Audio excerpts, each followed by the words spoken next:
चलिए बेटा, नेक्स्ट है आपका टाइप्स ऑफ वेरिएबल। देखो अभी तक आपने ये पढ़ा था, जैसे मैंने ऐसे लिखा इंट ए, तो ए क्या है, एक वेरिएबल है। इस वेरिएबल के भी टाइप्स होते हैं, ठीक है। पहला टाइप्स ऑफ वेरिएबल क्या है, बोथ द, ये देखो आपको ये वर्ड दिख रहे हैं अलग अलग, कॉलिंग एंड कॉल्ड। अब इनका मतलब समझिए। कॉलिंग मतलब हु कॉल्स, जो बुलाता है, और कॉल्ड का मतलब विच फंक्शन कॉल्ड।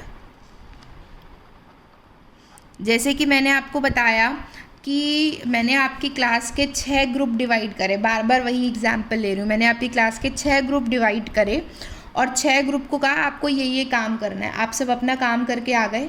उसके बाद आपको कॉल कौन करेगा, मैं, मुझे पता है कि कौन सा पार्ट पहले चलेगा। तो कॉलिंग कौन है, टीचर। और कॉल्ड कौन है, ग्रुप, कि कौन सा ग्रुप कॉल्ड होगा। मैं कॉलिंग हूँ, कॉलिंग का मतलब क्या होता है, आईएनजी, जो कॉल कर रहा है, और कॉल्ड जो कॉल हो रहा है। तो both the calling and the called function using variable, calling भी वेरिएबल यूज़ करेगा, कॉल्ड भी वेरिएबल यूज़ करेगा। तो the scope of these variables are limited to the calling and the called function. तो स्कोप का मतलब किसका कितना स्कोप होता है, कौन कहाँ तक यूज़ हो सकता है। तो इनका जो स्कोप होता है वो लिमिटेड होता है। देखो 2 तरह के वेरिएबल्स होते हैं, एक होता है लोकल वेरिएबल और एक होता है ग्लोबल वेरिएबल। लोकल वेरिएबल वो होता है जिसका स्कोप लिमिटेड होता है सिर्फ अपने फंक्शन में, लोकल है ये। और ग्लोबल स्कोप वो होता है जो कि जिसका स्कोप हर फंक्शन के लिए वैलिड होता है। जैसे मान लीजिए मैं आपको एक एग्जांपल देती हूँ, फिर से वही एग्जांपल कि मैंने आपकी क्लास के 6 ग्रुप बांटे हुए हैं।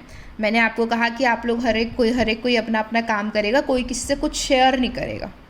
तो आप जो अपना काम कर रहे हो, हर ग्रुप जो अपना अपना काम कर रहा है वो अपने के लिए लोकल है, ठीक है, पर हर कोई मुझसे हेल्प ले सकता है। पर तो मैं सबके लिए ग्लोबल हो गई क्योंकि मैं सबकी हेल्प कर सकती हूँ। पर आपको जो अपने आइडियाज़ आ रहे हैं वो आपके लिए लोकल है, सिर्फ आप अपने ग्रुप में शेयर करेंगे। और एक एग्जांपल लीजिए, जैसे मेरे कमरे में मेरी एक ट्यूबलाइट है, वो मेरे कमरे में मेरी ट्यूबलाइट है, मैं ऑन करूँगी तो मुझ तक लाइट पहुँचेगी, that is local to me, that tubelight is local to me, ठीक है। तो वो लोकल वेरिएबल हो गया, लोकल ट्यूबलाइट हो गई। पर अगर मैं बात करूँ गली की, मेरे स्ट्रीट की, मेरी स्ट्रीट में स्ट्रीट लाइट है, मेरी गली में स्ट्रीट लाइट है, वो स्ट्रीट लाइट कोई भी यूज़ कर सकता है, आने जाने वाला, वो कहीं से भी आया हो, है ना, कहीं से भी वो आया हो वो यूज़ कर सकता है। तो that street light is what, global. But मेरे कमरे की ट्यूबलाइट इज़ व्हाट, लोकल। तो लोकल वेरिएबल वो होगा जो उसी फंक्शन में चलेगा, पर ग्लोबल वो होगा जो सारे फंक्शंस में चलेगा। Is is clear. चलिए, इसको और अच्छे से समझ आएगा जब मैं इसकी प्रोग्रामिंग करूँगी। देखिए अभी ये जो आपने पढ़े थे टाइप्स ऑफ वेरिएबल्स, ये था कि लोकल है या ग्लोबल है। और 2 तरह, मतलब एक और category of types of variables होता है। ये टाइप ऑफ वेरिएबल था कि वेरिएबल को फंक्शन में कहाँ कहाँ तक पहचाना जा सकता है। ये टाइप ऑफ वेरिएबल एक और कैटेगरी है। देखिए वेरिएबल बोलो या आर्ग्यूमेंट बोलो या पैरामीटर बोलो, एक ही बात है, ये कंसेप्ट बहुत इंपॉर्टेंट है।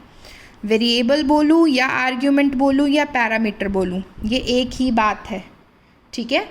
तो अभी तक तो मैंने आपको टाइप बताया लोकल ग्लोबल वाला। एक और टाइप होता है इनका, दूसरा टाइप होता है एक फॉर्मल और एक एक्चुअल। फॉर्मल मतलब फॉर्मेलिटी, जस्ट लाइक, ठीक है। जैसे कि कुछ बच्चे आपकी क्लास में बहुत फॉर्मेलिटी कर रहे हैं असाइनमेंट सबमिट करने की, सबका असाइनमेंट एक दूसरे से टिपा टिपाया है। अगर एक गलती साक्षी वर्मा ने करी है तो वही गलती जो है रोहित सिंह और सक्षम ने करी है, सक्षम नहीं सॉरी, रोहित सिंह ने और रचित ने, वही गलती सेम। तो मतलब मेरा what is the meaning of checking the assignment then, कोई मतलब ही नहीं है। तुम लोग फॉर्मेलिटी कर रहे हो, भाई अपने आप लिख लो बेटा, जितना आता है उतना तो करो। मैं नहीं काटूंगी नंबर किसी के भी असाइनमेंट के, बट आपको जितना आता है आप उतना करिए, ठीक। चलिए, तो there are 2 types of parameter, formal parameter, actual parameter, ठीक है। फॉर्मल पैरामीटर वो होते हैं जो फॉर्मेलिटी वाले होते हैं, एक्चुअल पैरामीटर वो होते हैं जो एक्चुअल होते हैं। ठीक है, अब क्या मतलब है इनका ये देखते हैं।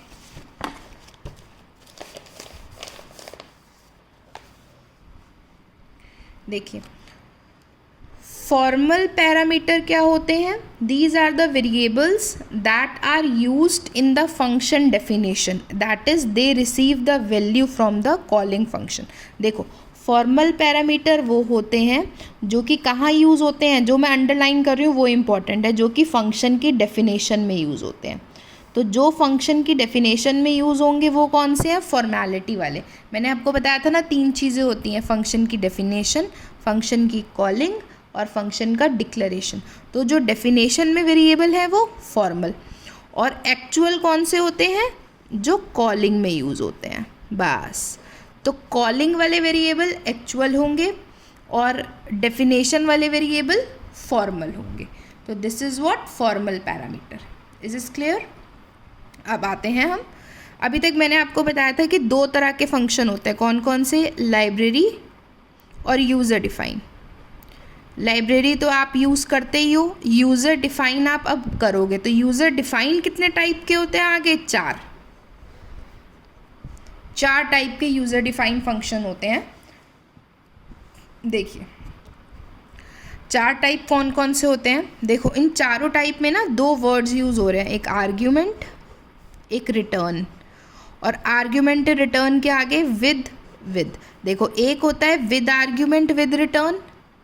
आर्ग्यूमेंट का मतलब क्या होता है? अभी बताया था, आर्ग्यूमेंट मीन्स वेरिएबल और पैरामीटर। पैरामीटर बोलो, आर्ग्यूमेंट बोलो, वेरिएबल बोलो, एक ही बात है। ठीक है, तो विद आर्ग्यूमेंट विद रिटर्न। दूसरा टाइप क्या है? Without argument with return. देखो, विद लगाया, आर्ग्यूमेंट और रिटर्न देखो सब में है, चारों में। बस एक बार दोनों के साथ विद लगा लिया तो पहली कैटेगरी, एक बार विदाउट, एक बार विद दूसरी कैटेगरी, एक बार विद एक बार विदाउट तीसरी कैटेगरी, एक बार विदाउट एक बार विदाउट चौथी कैटेगरी। ठीक है जी, मतलब आर्ग्यूमेंट के साथ एक बार विद लगाओ, एक बार विदाउट लगाओ, रिटर्न के साथ एक बार विद लगाओ, एक बार विदाउट लगाओ, और यहाँ पे वही चीज़, मतलब 4 word, 4 possibility, 4 category. With argument with return, without argument with return, with argument without return, without argument without return. तो आपको ये छोड़ो, तुम इसका मतलब ये 4 कैटेगरीज हो गई। इन 4 कैटेगरी में आपके पास एक विद एक वर्ड आया नया विद, एक वर्ड आया नया विदाउट, एक वर्ड नया आया आर्ग्यूमेंट, और एक वर्ड नया आया रिटर्न।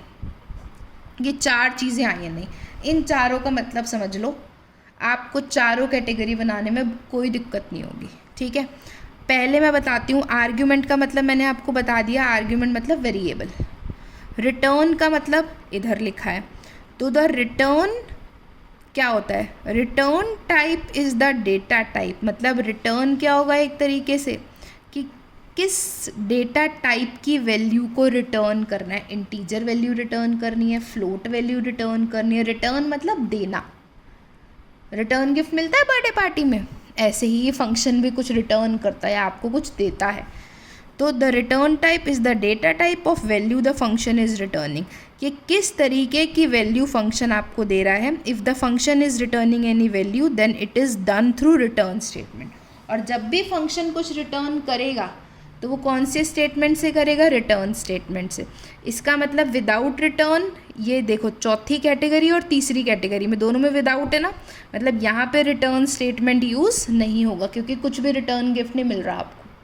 ठीक है, पर अगर रिटर्न गिफ्ट मिलेगा तो कौन से स्टेटमेंट से?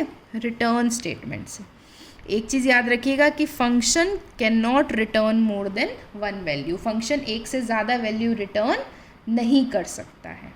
ठीक है, तो ये था थ्योरी पार्ट अब तक का। फंक्शन का ये थ्योरेटिकल पार्ट है। अब मैं आपको यूज़र डिफाइंड फंक्शन बनाना सिखाती हूँ। चलिए।